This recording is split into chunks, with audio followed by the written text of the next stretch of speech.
Jacob had 12 sons, but Joseph was his favorite. Jacob's other sons hated Joseph. One day, Jacob sent Joseph to check on his brothers, who were tending to the sheep.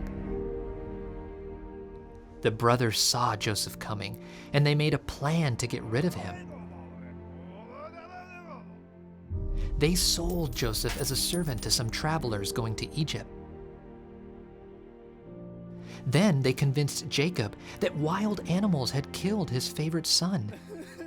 Jacob was very sad. Meanwhile, the travelers sold Joseph to an Egyptian officer named Potiphar. The Lord was with Joseph and made him successful at everything he did. Potiphar put Joseph in charge of many things, and Potiphar was happy with him. But Potiphar's wife lied about Joseph, accusing him of doing something he didn't do. Potiphar was angry, and he put Joseph in prison. God was still with Joseph and blessed him, even in prison.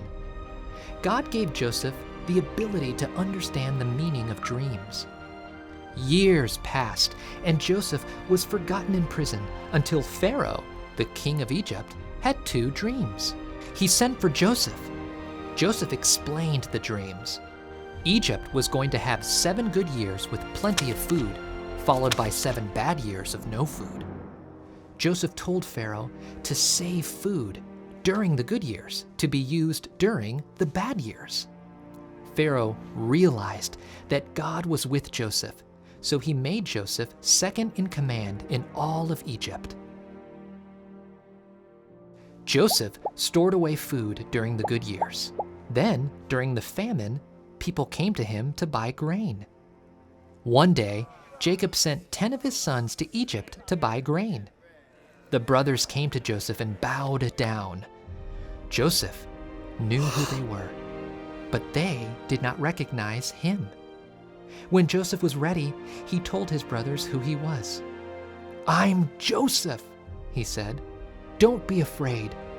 God sent me here so I could save your people, a remnant from the famine." Joseph's brothers went home to bring all their family and belongings back to Egypt.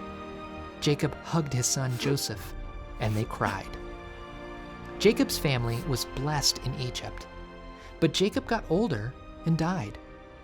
Now Joseph's brothers were afraid Joseph would punish them for what they did to him. Joseph said, "You planned evil against me. God planned it for good, to bring about the present result, the survival of many people."